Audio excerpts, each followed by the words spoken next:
Welcome back to No Hacks Podcast. For the last 15 years, the digital marketing industry, has been running on a playbook that never really felt right. We've been chasing short-term metrics, a system that, as my guest today says, corrupted the very idea of brand building. We all felt it, but it worked until now. Now AI has arrived, and it's not just a tool, it's a great correction for everything we've been doing wrong. It's a force that is about to break that old playbook, whether we're ready for it or not. My guest today is Jes Scholz. She is the perfect guide for this new world. She's an SEO futurist and a growth consultant who has led enterprise-level digital strategy for the media giant Ringier across 140 businesses. In this conversation, we cover the entire scope of this shift.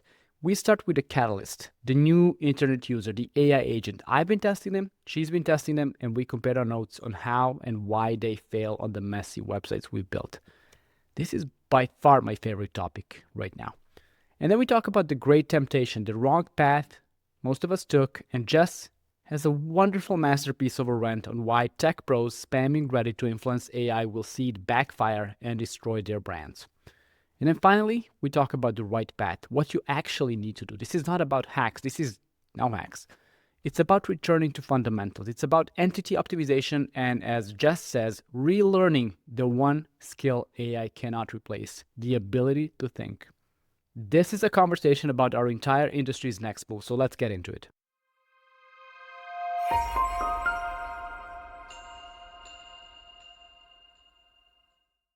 Jes, welcome to the podcast. Great to have you. You are a self-described SEO futurist. What does that mean to you when you say SEO futurist? It means looking forward to the tactics that are going to make sure that your brand is still relevant in 3 years' time, 5 years' time, 10 years' time. It's about looking for what's coming tomorrow rather than relying on the tactics that worked yesterday, which I find a lot of the industry is looking back to someone else has done it, so now I'll start doing it. And if that's your approach, you're always going to be one step behind the times. So I rather look forward and try the new things than repeat what everybody else has already done. It feels like the very early days of SEO when you just had to kick the box and see what happens. And are we doing the same cycle with AI mixing in with the search, or is this something completely different?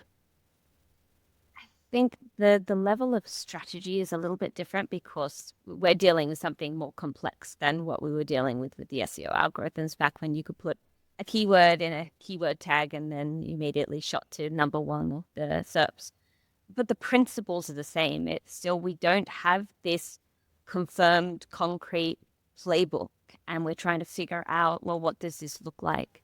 But I find that whenever we're looking forward, being anchored in what's worked in the past. And that's not the past of the last 10 years of SEO.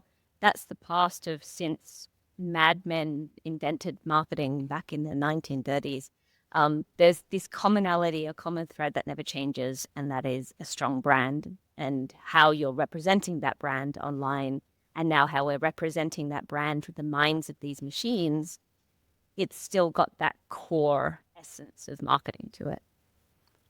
Would you agree that brand was neglected over the last 10, maybe 15 years when meta ads could get you to your brands to thrive even? So would you agree that branding was, I don't know, because of the distractions of ads and paid traffic was kind of neglected compared to the Mad Men era and compared to where we're heading now?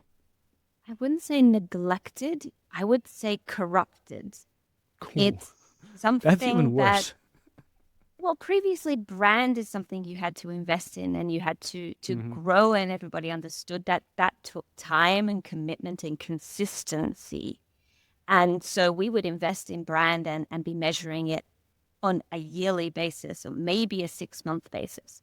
And then when we've had this CPC and short-term metrics, and I can see every single click, or at least I have the delusion that I can see every single click, we've come into this very short-term performance mindset, not only in the performance channels, but also in channels like organic and channels like email and channels like social, where everything was expected to drive to the destination of the website without that clear strategic understanding that the vast majority of your users aren't in market.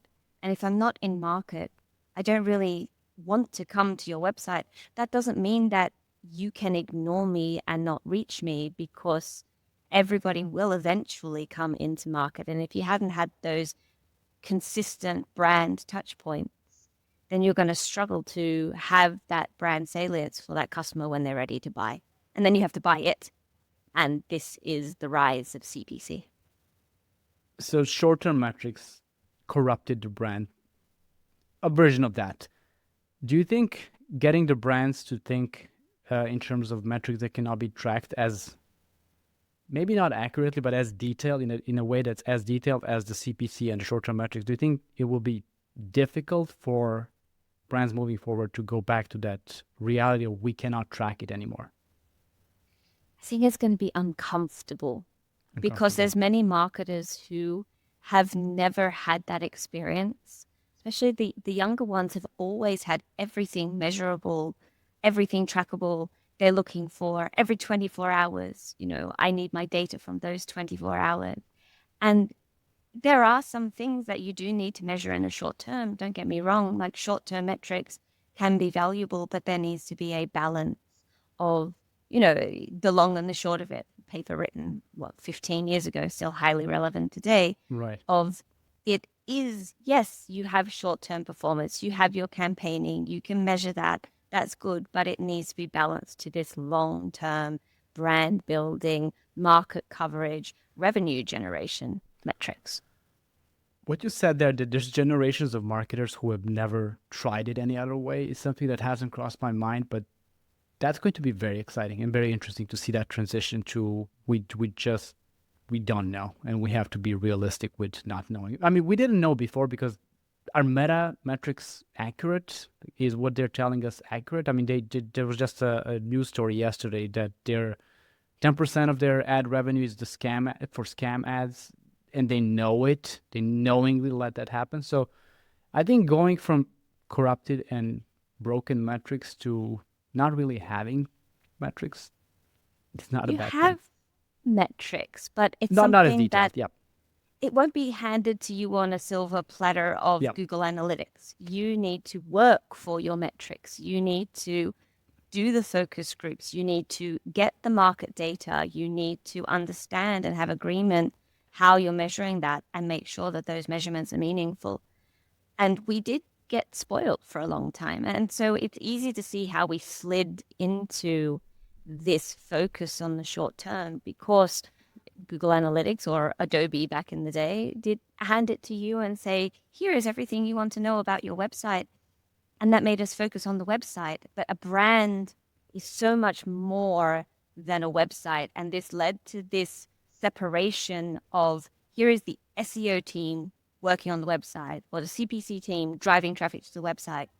And here is the branding team that does everything else. And then SEOs bemoaned, why do they get $1 million budgets and we get a couple of thousand? And you're like, Yeah. well, they're working on like what's really going to maintain the market position, and you're focused on these short-term performance goals. You get boxed into not living up to your full potential. It never really made complete sense, and I wonder if 100 years from now, when a marketing historian looks back, and will they think of this as, what the hell were they thinking? Why were they 100%. operating? I think so too, but it would be interesting to just look the same way doctors prescribed cigarettes to children, and that is now insane. Is this the cigarettes to children of our profession? I don't know. Less harmful, hopefully, but it never really made sense. We just learned to be comfortable with something that doesn't make sense. I think that's 2005 to 2025 or whatever the era is. You do a lot of work and a lot of research around AI agents, the new user of the internet, the non-human user of the internet, operating on behalf of a human and trying to either do some research, complete a goal on a website. I do that as well. I'm very interested in this topic. So what is your number one advice to someone who knows nothing about this new breed of users? How do you prepare for them? The best way to prepare for them is by using them. So go into ChatGPT, buy a pro account, and put in whatever it is. You say, hey, go and book me a hotel if you are a hotel website. Go and order me food if you are a supermarket. Like whatever it is your conversion goal is, tell the agent to go and do that and see how it operates. See if it chooses your website. If it does land on your website, where does it get stuck? Because I'm guaranteed it will get stuck. And then think about how can you remove those friction points. And it's not enough to do it once because it's very similar to an LLM. It's never going to do the exact same path twice. And so if you do this 4, 5, 10, however many times on your website, you can find, okay, these are the priority pain points, priority friction points to be able to then address with better UX or address through other access methods like MCP. I don't think we'll have time to talk about MCP, but if there's a future of agents browsing the web that is bright to some extent, at least, it's MCP and not sending them to the human UI or UI built for humans, because to me that doesn't make a lot of sense. It's a human interpretation of machine readable code for humans that now they get to decode into machine readable code again. It's like trying to guess who's behind the Facetune filter. It just doesn't work. It shouldn't be like this. But yes, MCP, if you're listening to this, read up on MCP. It's a new protocol, model context protocol, that's hopefully going to be widely accepted and part of the future. Now, tell me about the experiments you did. You have a search engine land article that you published about a month ago now. What did you try to do there, and what were your key findings with the agents? It was ChatGPT agent that you used, right? Yeah, I use ChatGPT agent because I think that's, at least in the short term, until Gemini is opened up publicly, which not right now. You have to have like this super high paid plan to be able to use it, which limits its growth. So I was using ChatGPT agent, and it was really looking at across a wide variety of sectors. So doing hundreds of prompts.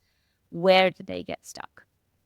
And I think a lot of that comes down to aspects we've been talking about from a usability perspective for a very long time, but have never really had the drive to make a priority. Everyone was like, yes, we know we shouldn't put interstitial pop-ups in the user space. We know this is bad for users, but we make revenue, but we want user subscribers, but, there was always a but.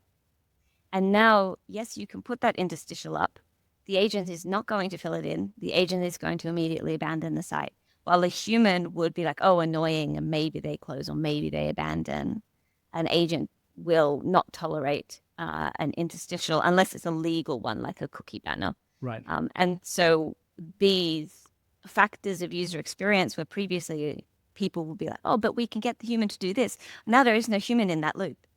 The human is coming in at the point of conversion. So that's at login, or to put in a credit card, like at order.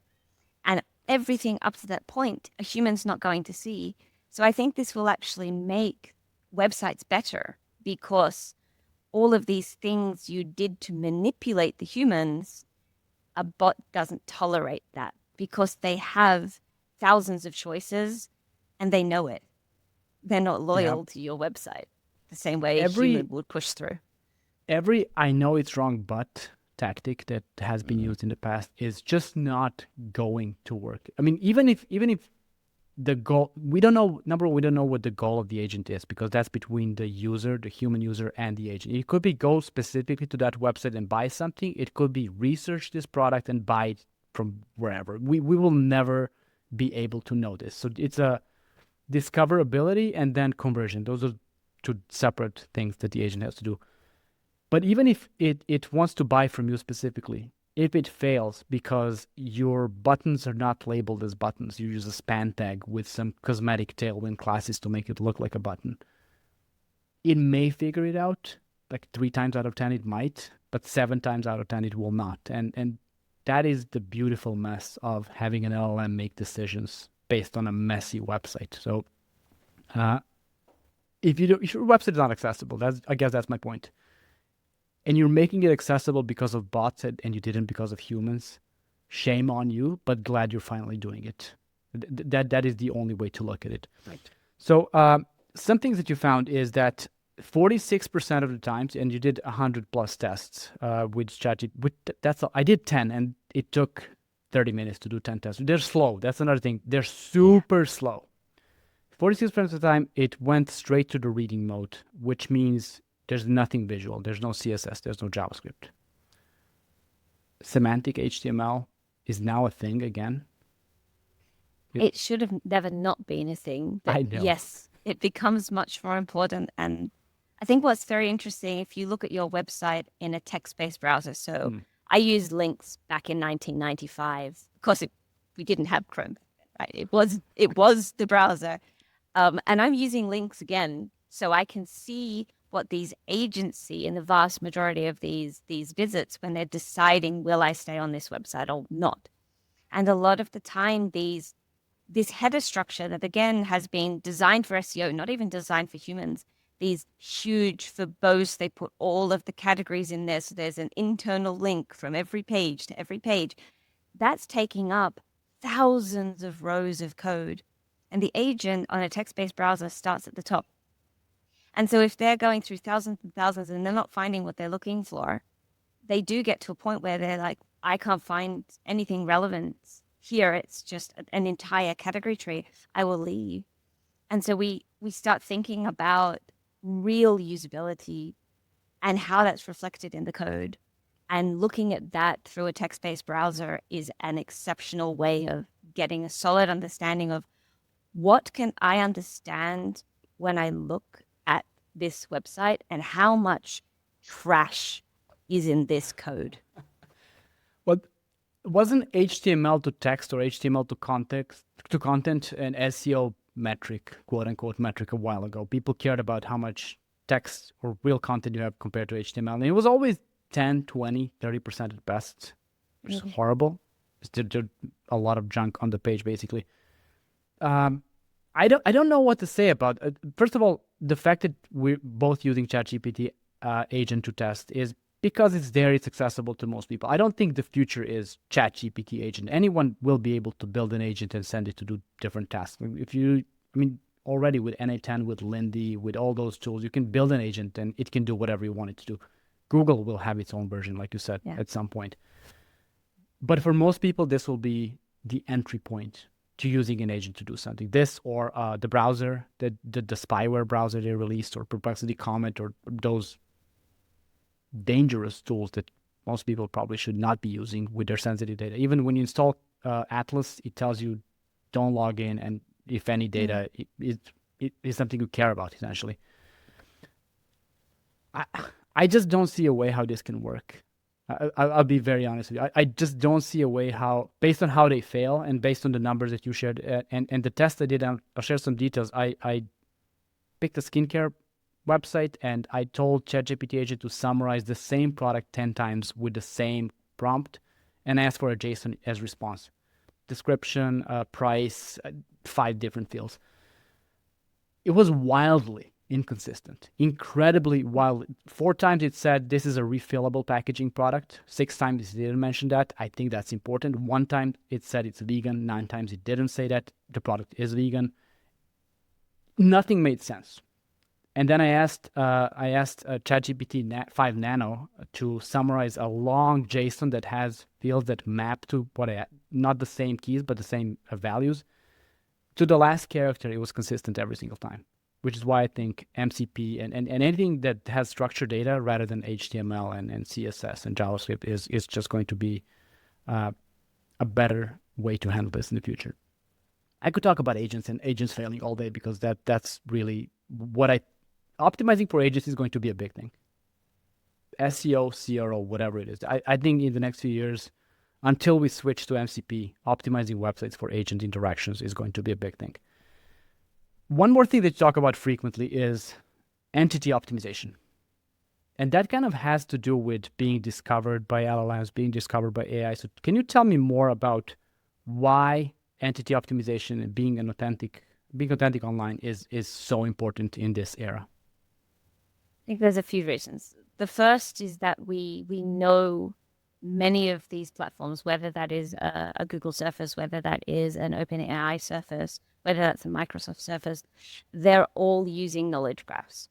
And so making sure not only that you have your brand entity in the knowledge graph, but that that brand entity is logically connected to other important entities. So the topics that you write about, the products that you sell, whatever is going to help it understand the relationships of the web.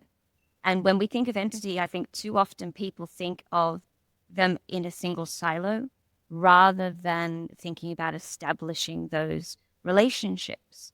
And you can do that in many ways. You can establish relationships through the way that you do your internal linking. So another reason not to have everything in the header, because not everything has the same level of relationship. You can do it through structured data where you declare the relationships between things, especially if you're doing that in a graph-based approach to structured data rather than an individual script-based. There's lots of things where we can help these LLMs have a better grasp of not just the word, but these worlds behind them and how those worlds are interconnected with one another. And that's very important because it's not that I'm most of the time going into one of these LLM surfaces and asking for a specific brand. I already know the specific brand. I don't really need to do that form of discovery. I'm going to be asking this brand versus that, or what is the best, or I'm going to be doing these top of the funnel, mid of funnel research type tasks. And that can very quickly lead to a conversion if you have those entities really strongly established and you have consensus around the entity and you've managed that conversation in a very healthy way for your brand, your products, your people, your authors, your whatever entity it is that your brand owns or is trying to influence. But this goes beyond your website, right? Yes, because an entity doesn't live on a website. A website is one instance of an entity. It's just one situation where it can live. So too is the app. So too is social media. So too is mentions on Reddit. So too is mentions in digital PR. So too is mentions offline that get photographed. And now your brand logo is in an image or a video. There's so many variances of a brand entity or of a product entity that you need to be curating for whether that's a human user or an AI user. So siloed is bad once again, and always will be. And treating your website as, I think, on its own is just it's a way to fail. You mentioned Reddit. I have a question. How long before we see all those, let's spam Reddit to get your brand to be in LLMs? How long till we see that backfire? Not long. I would say it's already backfiring. So there was a post on LinkedIn that I saw earlier in the week, and the LinkedIn post was, you know, your typical tech bro being so proud of how he pretty much spammed Reddit with an AI bot that commented on all of the threads and said that his product was the best, and now he was being recommended in LLMs. And I was just sitting there thinking to myself, what now? Because you know what's going to happen now? A whole bunch of people are going to go to what they feel is an authentic community. They're going to purchase that product. Likely they're going to be disappointed because if it was truly a good product, it would have been organically mentioned and you wouldn't need to be AI spamming your stuff out there. So let's not give them the benefit of the doubt. Let's say it is a bad product.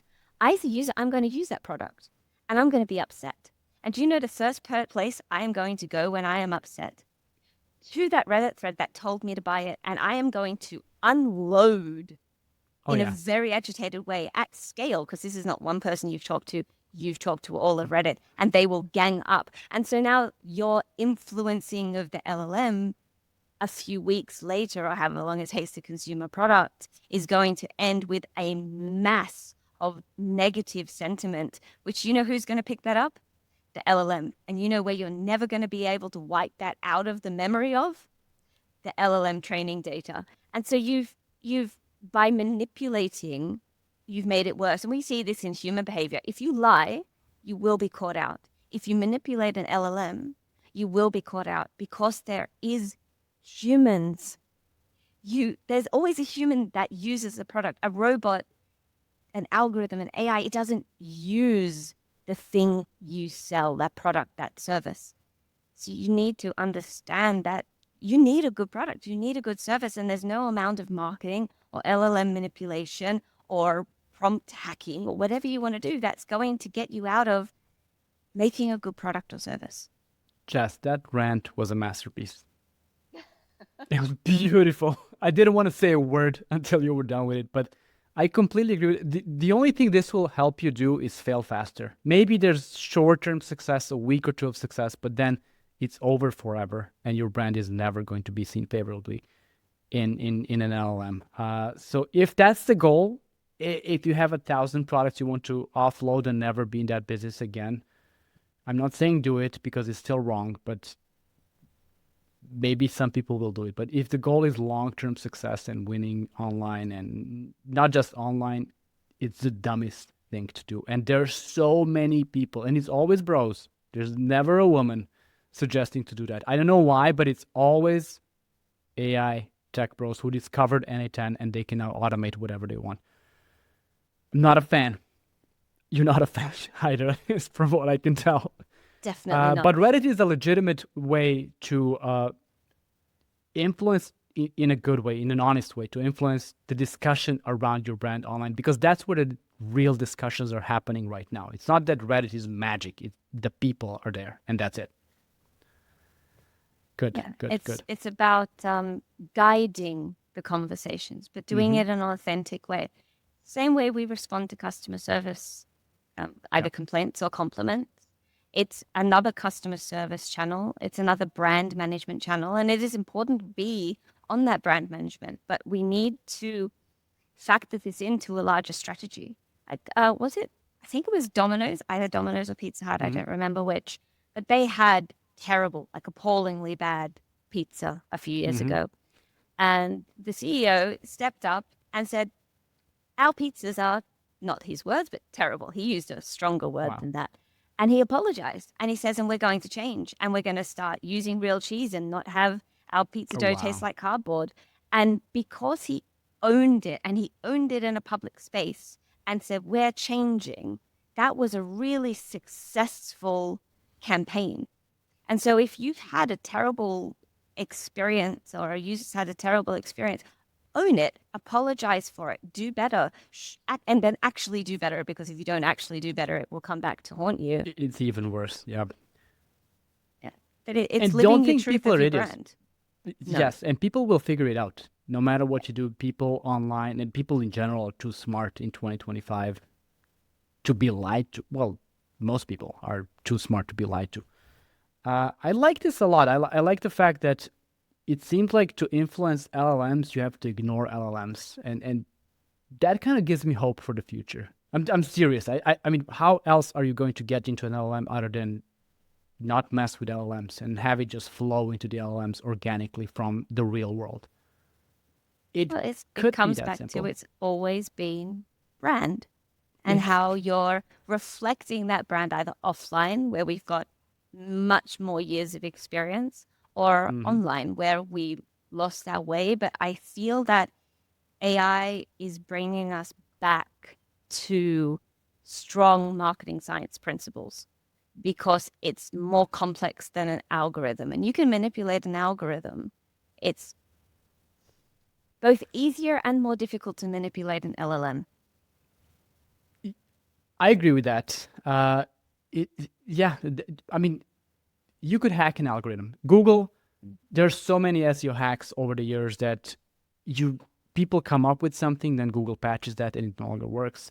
I think with AI, the risk of doing that is because not even the companies making these models, they don't know what they will do. So, hey, good luck. If you want to try to hack it, you may look like an idiot, but if that's what you want to do, play with it and see what happens. You've had a very interesting career. You went from startups to enterprise. You work with Ringier. What should people focus on for the rest of this decade? People in marketing and SEO. That's a big question. I think you should focus on what you are uniquely good at. I Hmm. feel that a lot of the conversation the last 10 years has forced us to be good at everything or expected us to be good at everything. And even if you like to be an SEO, that would be a huge call. That is technical, that is editorial, that is brand, that is strategy, that is PR, that is UX. Like there's so many fields under that umbrella. And I think we lost our way a little bit of do something really well and do that thing well that you're passionate about so that work isn't work. Work is something that you enjoy doing. And when we do that, you are less likely to have to rely on these. I'm going to go and manipulate a Reddit thread because I don't know how to do digital PR or digital brand management. If you really do digital brand management, you will never feel the need to take that step because you know better ways. And so focusing down on what you're really good at will be overall good for our industry because we see this transition and this argument that's happening right now. Are you SEO or are you GEO? Mhm. And one of the arguments that I see online is that, okay, well, we have to throw off the shackles of the old branding, bad branding of SEO because it was hacky. And then they go and do GEO, which is either SEO under a different name or, yeah, manipulating LLMs for a short term win that is there for a week and then gone. Um, why don't we just do our jobs better? I think we can. I think we can for sure. Also, SEO, GEO, AIEO. There's so many names. It just makes no sense. I think it all goes back to maybe not what SEO was 20 years ago, but what Google has subtly trying to push as the ways to approach SEO for the last 5 or so years. EAT, the messy middle. They've had all those small, subtle clues. Think about the the page experience. You want the user not to go back to the Google search. They've been telling us what to do before AI. Maybe they knew this would happen, but they've been telling us how to optimize for this era. And if you had been paying attention, people had been paying attention, they would know what to do now. So basically, what you said there is to win in AI, be human and just be creative and like we need to ignore AI a little bit more. I think we need to forget it exists when we're doing our jobs and just use it as an assistant or whatever else. Two final questions. The one key skill for 2026 that people need to start adopting in digital marketing in general or SEO, whatever you want. The ability to think. This is what AI threatens the most because Yeah, when yeah, yeah. you say, okay, now I need to Okay. do strategy X. And so you go to ChatGPT and say, how do I do strategy X? You've lost the ability to think. And then you've lost any creativity. You've lost any brand message. You're going to be you commoditizing marketing strategy. And that won't work because you have nothing that will hook a user Mm, because you are just regurgitating through the LLM what everybody else has done before. And that's not going to break through. You have to stop, think, and then, yes, use an AI to refine those thoughts, to polish 100%. I polish a lot of absolutely. what I do with AI, but it does not do my thinking. And that's what people will pay for your brain, not your ability to use an AI. I absolutely agree. And also, I just had a podcast episode 2 weeks ago about this specific thing. If it's too easy to create something, did you really do it? Is it really good? Do you know if it's good? If you, let's say you want to use AI to do some kind of a report for you and you don't know what a good report in that category looks like, AI will tell you it's good. You will not know if it's good. And then we get flood of terrible AI created content that people who created it think it's great and people who know it's terrible and you lose your ability to think, like you said, or you never develop the ability to think. It's sad that this needs to be done in 2026. We've had a lot of years to start thinking. It is the way I feel about this, and but better late than never. And what is one old habit people should just drop immediately? Focusing on short-term metrics and Mm. measuring that on a weekly basis. You will not gain any valuable insights for your long-term success by looking at your metrics every day or every week. You need to take a longer perspective, and you need to put that in context of the environment in which you compete. I feel like too often SEOs rely on Google Search Console, and when their clicks are going up, they think, I'm doing a great job, my clicks are going up. It can just be that the market is going up and your clicks might be going up 1%, but the market is going up 5%. You are losing market share. You will never see that in Google Search Console. So we need to get comfortable with not having precise metrics, which you don't have anywhere. You can just delude yourself into thinking you do. We need to get comfortable with looking at, this is my market share, not these are the two competitors I'm measuring myself up against because I feel that I can beat them. It's really looking honestly at your position in the market, and that's going to help you make better business decisions and better investment decisions for your time and your resources. That's just great advice. Jes, thank you so much. I absolutely loved every second, especially the rant. That's going to be the trailer for this episode. But I agree with every word of it. Where can people find you, and where can people follow your work or newsletter? So I'm most active on LinkedIn. I will start to write. I wrote the first one and then I took a big break, but I will start to write my newsletter. That's called SEO Brief. It's on Substack, or you can find it through my website, which is jesscholz.com. Those are the two main ones for next year. Excellent. Thank you so much. And to everyone listening, please consider rating, reviewing, and sharing the episode. And I will talk to you next week.